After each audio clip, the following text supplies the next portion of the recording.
Չկա աշխարհում տենց երկիր, որտեղ arczepiskopos են դատապարտում խոսքի համար, խոսքի պարզապես, խոսքի, որը որևէ հետևանք չունեցել, որից որևէ մեկը որևէ վնաս չի ստացել, որևէ մեկի մատը փուշ չի մտել, հա։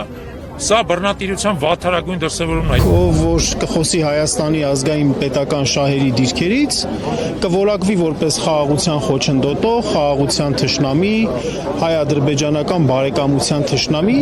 եւ կազատազրկվի։ Այն ինչ որ անում է Ռուբեն Վարդանյանը, ինչպես նաեւ Բաքվում գտնվող մեր մյուս պատանդարված ղեկավարները, դա նրանք պաշտպանում են ամբողջ Հայաստանի Հանրապետությունը, Արցախի Հանրապետությունը, ողջ հայ ազգին այդ նկրտումներից ադրբեջանական հանցավոր նկրտումներից։ Եվ ես կարծում եմ, որ զուտ զորակցության տեսանկյունից բոլորս պետք է լինենք Ռուբեն Վարդանյանի եւ մյուս մեր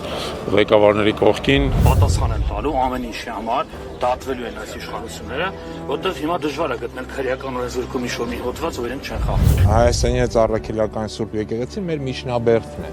Եվ թշնամին, որը օկուպացրել է ամբողջ պետական համակարգը, այսօր ուզում է վերցնել հենց այդ միջնաբերդը։